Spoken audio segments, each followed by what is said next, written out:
Can you imagine reaching the most anticipated moment of your life, only to realize the place you chose doesn't let you live in peace? In the United States, there are cities where retiring without money can turn into a real nightmare.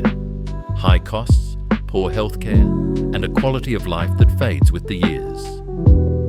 But there are also places where, even on a modest budget, it's still possible to live with dignity, peace, and the joy of waking up each day with purpose. In this video, I'll reveal the 5 worst and 5 best cities to enjoy the final chapter of our lives the way we truly deserve. Join me before making a decision that could define the best years of your life. Let's start with the 5 worst. Number 5, Boulder, Colorado. Boulder is wonderful for those who can afford it. For those who can't, it's an impossible puzzle. Rents in reasonable areas exceed what a senior living solely on Social Security can cover. Demand driven by tech sector salaries, proximity to Denver, university prestige, and a culture of quality pushes housing and service prices beyond viable frugality. Yes, the city boasts excellent public health, clinics with good access, and pedestrian and cycling mobility that others envy. But that infrastructure has a barrier to entry. Living near it is expensive, and living far away means adding transportation costs and time that destroy any savings. There's another sword: Western climate risks. Wildfires and episodes of poor air quality aren't just inconveniences. They can raise insurance costs, add preventive expenses, and create operational stress for seniors with vulnerable respiratory health. One might try co-living or renting a room in a shared house, but demand outstrips supply, and without a strong local network, securing and maintaining that arrangement is difficult. Food, even with markets and healthy options, comes at high urban prices, and while free activities exist, many are located in neighbourhoods where rent has already filtered who can participate. For retiring without money, Boulder is a bad choice not because it's a bad city, but because its cost of access contradicts your reality. It will force you to live squeezed, and every surprise, a repair, an uncovered prescription, a trip, will turn into debt. That is not a dignified life. If your budget is minimal, Boulder doesn't negotiate. It admires you from its status, but it doesn't embrace you. And when you age, you need embrace, not labels. Number 4, Hialeah, Florida. Hialeah is Latino heart, and that community strength matters. For a Hispanic senior, having language, food, churches, and networks at hand isn't just a cultural note, it's emotional and logistical survival. But South Florida doesn't forgive minimal budgets. Rent, pressured by the regional market and density, bites harder than in inland cities. Insurance, inflated by hurricane risk, becomes unbearable if you decide to buy. And transportation, though present, tends to demand time that, in retirement without a car or with fragile health, turns into hidden costs. In practice, the only way Hialeah works with minimal income is through shared housing or direct family support. Alone, it's a noose. Healthcare exists, and integration with Medicare allows you to navigate appointments and prescriptions. But the math, rent plus food plus transport plus unexpected costs, doesn't add up without harsh sacrifices.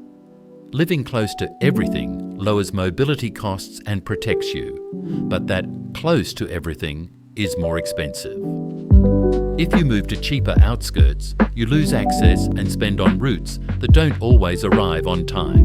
Food in Hispanic markets helps stretch the budget, yes, but the area's cost base remains higher than what inland cities offer. And the climate, with its storm season, adds uncertainty paid for with preparations, and sometimes losses. Hialeah, with a strong family network, can be home. Without it, it becomes a battle. When you retire without money, you need the city to tilt in your favour with low costs. Here, the system tilts upward. Your energy should go into living, not surviving. And Hialeah, if you're alone, tests you every month. Number 3, Memphis, Tennessee. Memphis offers an immediate temptation: cheap rent. That isolated fact seduces anyone trying to stretch a social security check until the end of the month. But the city forces you to look at the full picture, and that's where the illusion crumbles. Safety is irregular and fiercely dependent on the neighbourhood. There are areas where walking is possible and even pleasant, with markets, pharmacies, and libraries nearby. But securing cheap housing in those enclaves is tough competition. When you don't succeed, you fall into sectors where every outing requires planning, and every plan costs time, money, and risk. Inequality is palpable. Neighbourhoods with solid services coexist with others where fragmentation is the norm. And that disparity translates into hidden costs for retirees who can't choose with surgical precision where to live. Mobility logistics are another critical point. If you don't drive, the city becomes an expensive maze. Public transport doesn't cover all needs, and relying on it can mean long waits, unsafe routes, and a loss of time that weighs heavier in old age. For seniors needing ongoing medical follow-up, travelling to clinics not always nearby, or crossing unfriendly areas is no minor detail. Healthcare supply is uneven. Quality hospitals and clinics exist, but they aren't evenly distributed, and accessing them from cheaper neighbourhoods means trips that consume the initial savings of low rent. What seemed like economic relief becomes constant indirect expense. Memphis's culture is brilliant, and it enchants. The music, the history, the food, the festivals, all of that is real. But it doesn't compensate for the risks if your wallet doesn't allow you to choose your neighbourhood carefully. What you save on rent, you spend on surviving the city, and that, in retirement without money, is a repeated defeat. Memphis's experience isn't uniform, and that variability is what places it among the worst options for minimal budgets. It can be viable if you find exactly the right neighbourhood, if you have a strong support network, and if your health is stable. But as a general recommendation, its real geography forces you to stretch more than you have. Not because of its soul, which it has, and greatly, but because of the sum of operational risks that month after month erode any savings. Memphis is a reminder that cheap doesn't always mean sustainable. Number 2, El Paso, Texas. El Paso offers affordable housing and a greater sense of safety than stereotypes suggest. In culture and daily life, it is warm, close-knit, and livable. Its local markets provide reasonable prices, the community is welcoming, and the dry climate reduces heating bills. Everything seems to align for a frugal retirement, so why is it among the worst? Because in a retirement without money, specialised healthcare is the Achilles heel. If your clinical situation requires very specific cardiologists, advanced oncology, or recurring high-complexity procedures, you may end up travelling to larger centres more often than your budget can handle. That cost, combined with public transportation that doesn't cover everything with the desired regularity, dismantles the equation. For primary care, El Paso works: community clinics, regional hospitals, integration with Medicare. For daily life, shopping in accessible markets, adjustable food budgets, and a dry climate that reduces heating bills all help. But the hot summers push air conditioning use, and the budget must account for it. The practical strategy here would be to live in central areas with nearby services, avoiding reliance on a car. Even so, when you need complex healthcare, the savings evaporate. The state's lack of income tax helps, yes, and the community offers support. But the hard question is whether your current and probable health needs fit within the local supply. If not, every trip is a reminder that cheap may not be enough. El Paso is not a bad city, It is a city that, for a retirement profile without money and with demanding health needs, falls short. If your health is stable and your clinical needs are common, it can be acceptable. If not, the indirect cost expels you. And retiring should be about living, not about travelling to doctors. That's a red line this city sometimes crosses. The conclusion is clear. El Paso can be a cheap refuge for those seeking peace and community, but it becomes a silent trap for those who need frequent specialised medical care. In retirement without money, that difference is decisive. Here, cheap can turn out expensive. Number 1. Brownsville, Texas. Brownsville represents the extreme of low cost in the United States. It is the city where minimal rents and cheap basic services seem like the immediate answer for any retiree relying solely on Social Security. At first glance, it is a refuge for those trying to survive with just enough. The community is strong, neighbourhood networks function, and daily life can be sustained with simple routines, stable health, and few travel expectations. If your lifestyle is frugal and your health doesn't require frequent visits to specialists, Brownsville can become a place where every dollar stretches further than in almost any other city in the country. However, that same cheapness hides silent traps. The problem appears when health stops being stable and you need specialists frequently. The local supply doesn't always meet the demand, and trips to nearby cities like McAllen or even Houston for more complex cases add costs and effort that a minimal budget cannot absorb well. Each trip means gas, time, physical strain, and sometimes temporary lodging. What seemed like savings in rent becomes unexpected expenses that erode financial stability. In addition, those seeking to supplement income with occasional work face a precarious labour market with low wages and few opportunities for seniors. That limitation reduces the possibility of complementing Social Security, increasing economic vulnerability. Climate is another factor that cannot be ignored. Summer in Brownsville is intense, with temperatures that force constant air conditioning use.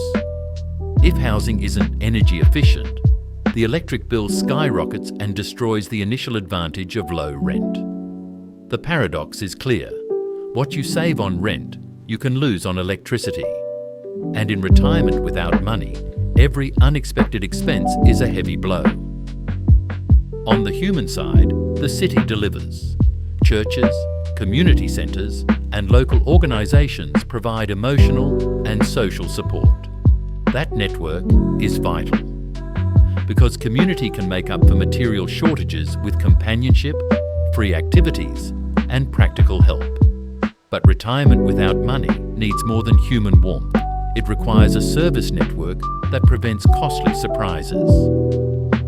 Brownsville, with its structure of everything cheap except what doesn't exist, forces you to plan with exhausting lucidity. Every decision becomes a calculation. Which doctor? In which city? How much it costs to get there?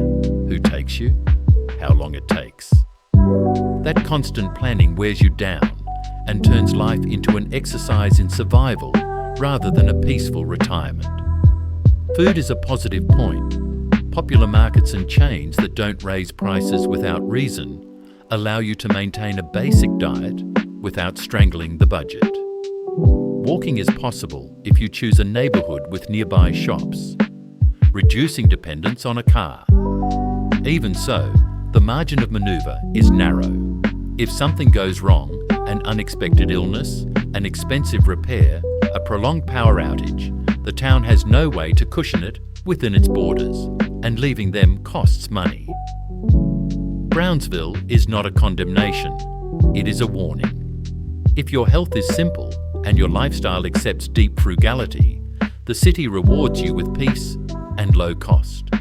But if your reality includes frequent medical needs or expectations of additional income, its cheapness becomes a trap. It will be cheap until the day you need what doesn't exist. Retirement without money needs less variability and more predictability, and Brownsville by its very scale and supply, cannot guarantee it. It is a mirror of what it means to live on the edge. Each day can be calm and cheap, but each setback becomes a monumental challenge. For those seeking absolute stability on minimal income, it is a risk that isn't always worth taking. Up to this point, we've seen the harshest side of retiring without money. Cities where dreams fade between bills, loneliness, and broken promises. But not everything is darkness.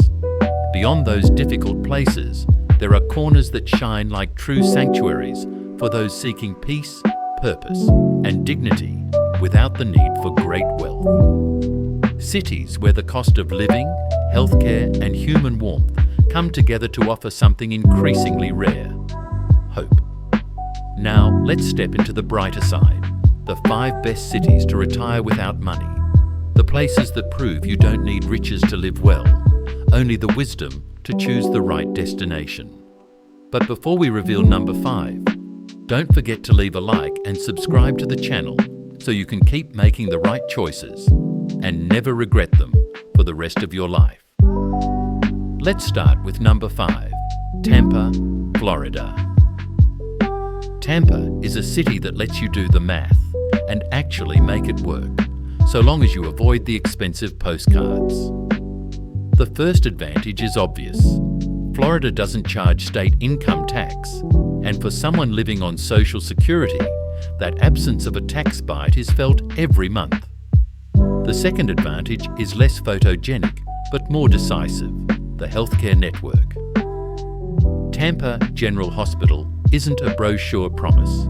It's a reference hospital supported by community clinics and providers that accept Medicare. That reduces not only the distance to primary care, but also the financial anxiety of wondering if you'll be able to pay.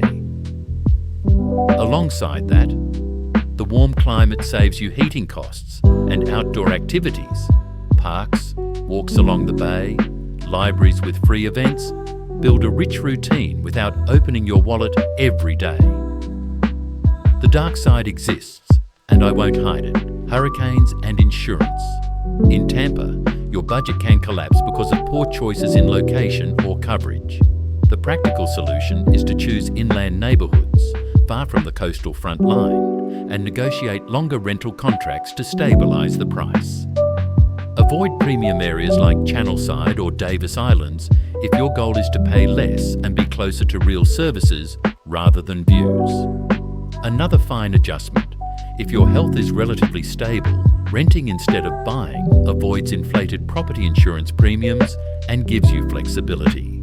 For mobility, bus routes and reasonable connections allow for a car-free life if you choose neighbourhoods with a pharmacy, supermarket, and clinic within walking distance, especially toward the north and east of the core. The cultural mix, Latino markets, churches, community centres, sustains the social network that reduces invisible costs. Someone who drives you to a medical appointment, someone who gets you discounted food, someone who tells you about the free workshop at the library. Tampa works because combining healthcare, housing, and community doesn't condemn you to living on the edge every month. And if you need to supplement with work hours, retail and hospitality sectors offer flexible shifts without having to commute to another city. For someone retiring without money, the question isn't whether Tampa is glamorous, it isn't, but whether it gives you life with what you have. The answer, if you choose the right neighbourhood, is yes. Adjust expectations, prioritise proximity to services, and negotiate contracts. The city stops being a tourist destination and becomes a domestic structure. Exactly what you need when every dollar counts. Number 4, Greenville, South Carolina. Greenville proves that a mid-sized city can give you more breathing room than a big metropolis. Its advantage isn't a single factor, but a combination that, if chosen wisely, stabilises a frugal retirement. Moderate rents, contained state taxes, and an urban fabric rebuilt to favour everyday life at low cost. The revitalised downtown isn't just a pretty main street, it's a sign that the city invests in parks, promenades, free events, and active libraries. That allows you to build a week full of activities that don't cost money and connects you with people who, like you, value community over consumption. In housing, apartments in peripheral neighbourhoods are priced below nearby markets like Charlotte. And if you share rent or choose modest but well-located units, the monthly bill doesn't strangle you. Healthcare in Greenville works through the regional system. Hospitals with good reputations for primary care and common specialties for seniors, plus community clinics that accept Medicare. The operational key, and here there's no romanticism, is the neighbourhood. Public transport won't save you if you live far from everything. What saves you is a smart walking radius. Placing yourself near a clinic, a pharmacy, a supermarket, and a bus stop makes the city accessible without a car. And that savings in gas, maintenance, and insurance over the course of a year is worth more than a slightly cheaper rent in an isolated spot. On taxes, South Carolina offers exemptions and reliefs that, depending on your age and situation, can reduce the burden on fixed incomes. And in utilities, the milder climate avoids costly heating extremes, while the summer, though hot, doesn't compete with the furnace of Texas. Greenville is discreet, and that discretion is its weapon. You're not buying a brand, you're buying domestic stability. If, in addition, you're interested in adding occasional work hours, the city has a growing service market with easy access. Risks: lower local wages if you depend on employment, and the temptation to rent cheaper far from services. Avoid it. For retiring without money, the map rules over the myth.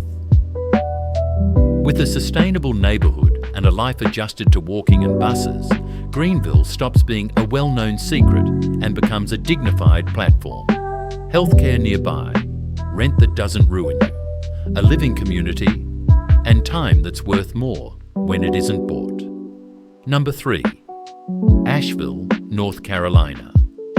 Asheville seduces with art and mountains. And yes, it can get expensive if you settle downtown as a permanent visitor.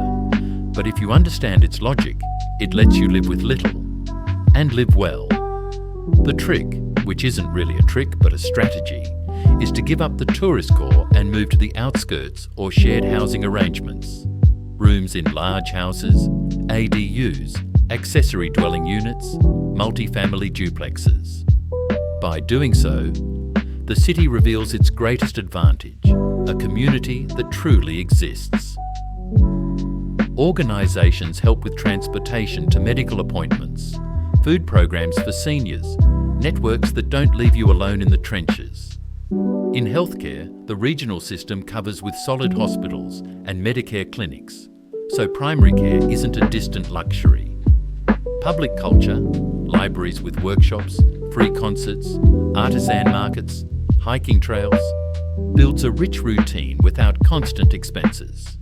Asheville also demands honesty.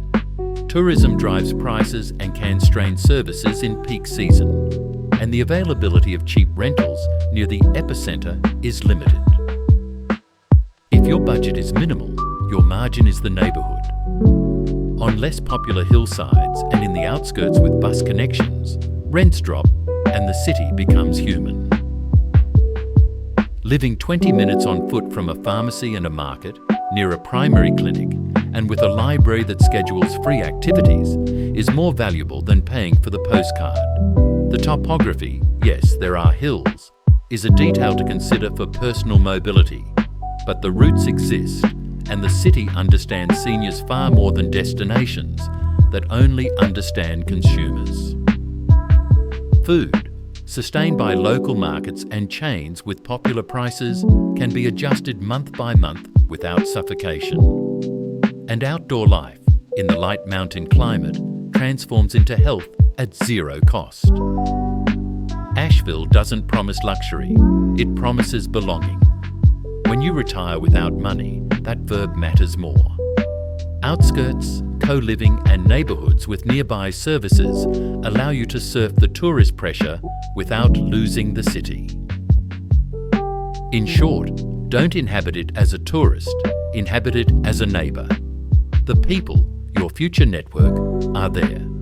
The institutions, your future support, are there too.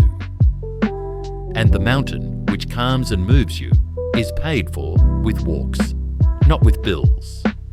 Number 2, McAllen, Texas.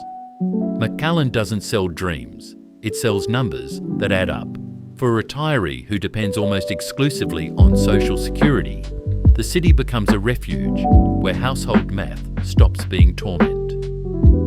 If you need your money to last until the end of the month without miracles, McAllen delivers the essentials: cheap housing, basic services at contained prices, and a Hispanic community that functions as a real safety net. A small apartment can cost much less than in most urban markets in the country, and if you share rent, the fixed expense becomes manageable. That difference in housing cost is what allows the city to appear on affordability lists. It isn't luxury, it's survival with dignity. Community clinics cover primary care and, for the average senior, handle the bulk of medical needs: routine checkups, prescriptions, common tests. Integration with Medicare makes access easier and reduces the uncertainty of not knowing if you'll be able to pay. For specialised procedures, yes, sometimes you have to travel, and that potential cost must be in your plan. But on the everyday level, McAllen doesn't leave you without a door. The city offers the basics, and the basics, when your budget is minimal, are more valuable than any promise of glamour. The price of this equation is the climate. The strong summer heat forces air conditioning use, and that's where savings can evaporate if precautions aren't taken. The practical response is twofold: look for housing with decent energy efficiency and adjust habits so electricity doesn't become a monster. Well-sealed windows, strategic fans, and rational schedules for air conditioning use are tactics that make the difference. Food, sustained by local markets and discount stores, allows you to control spending without giving up basic quality. Safety, far from the myth of a dangerous border, is resolved by choosing neighbourhoods with activity, shops, and community life, which also add informal protection. In mobility, the bus exists, but isn't omnipresent. That's why choosing a walkable neighbourhood with a pharmacy, market and clinic within human distance is fundamental. That decision reduces dependence on the car and therefore expenses for gas, maintenance and insurance. If you need extra income, McAllen has a service economy where it's possible to add hours without long commutes, which matters when every dollar of gas hurts. The strength of McAllen is its structural honesty. It doesn't promise glamour or infinite opportunities. It offers a basket of minimal costs and a network that sustains you. For someone retiring without money, that basket is a lifeline. And the culture, churches, plazas, community events, free gatherings, gives you human contact that compensates for material sacrifice. If your health is stable and your expectation is to live simply, McAllen turns "I can't afford it" into "I can afford it" with order. There's no trick. There's discipline and a city that accompanies you. In short, McAllen proves that frugality can be sustainable if the city is designed to support it. Number 1. Tulsa, Oklahoma. Tulsa is a city that learned to win through consistency. It doesn't have Tampa's beach or Asheville's cultural aura, but it competes with something more relevant for those living with little: predictability. In retirement without money, predictability is gold. Rents below major metropolitan areas, utilities that don't spike every season, and a regional healthcare system that serves without forcing you to cross state lines. That combination makes Tulsa a solid option for those seeking stability. The city invests in public spaces, libraries with free programming, active parks, and community events that don't turn into tolls. Over the year, that adds up. The ability to build a weekly routine with free or low-cost activities is what allows life to have content without draining your wallet. If you decide to live without a car, I won't promise miracles, but I will promise possibilities. Neighbourhoods where walking solves almost everything, and bus lines that connect to essentials: pharmacy, market, clinic, library, if you choose wisely. The strategy here is the life radius. Locate housing where 80% of your week is on foot. Sometimes you'll pay a little more for a well-situated place, but you'll save much more on mobility. That savings isn't minor. Gas, maintenance and insurance can devour a retiree's budget. On taxes, Oklahoma doesn't suffocate you. And on insurance, not being on the edge of hurricanes or in critical fire zones means the annual budget isn't bled dry by recurring disasters. That stability is what makes Tulsa a silent refuge. Culture, more robust than its reputation suggests, relies on free days, senior discounts, and a network of museums and centres that understand the city as more than consumption. Tulsa also offers community festivals, local markets, and park activities that allow you to maintain an active life without spending. If you need to add income, the service and commerce market lets you work hours without commuting to another city. That ability to supplement income without major travel is vital when every dollar counts. What makes Tulsa valuable for retirement without money is exactly what makes it invisible on magazine covers. It's a city to live in, not to show off. In that anonymity, your accounts win. And when every month is an exam, winning by a little, always, is better than losing by a lot. Sometimes, Tulsa lets you do exactly that. It's a city that doesn't promise spectacle, but does promise stability. And in old age, when what matters most is that each month is as viable as the last, that stability is more wealth than any landscape. Now that you've discovered the 5 worst and 5 best cities to retire without money, which one do you think would be the best choice for you? Leave it in the comments, and let's see how many of us would pick the same city. Or who knows, maybe we'll even end up as neighbours. Though many of us will probably also agree on watching the video I'm leaving on screen, because by consuming this kind of content, you're making sure to take the best possible decisions for your future. But before you go, don't forget to subscribe to the channel and leave a like.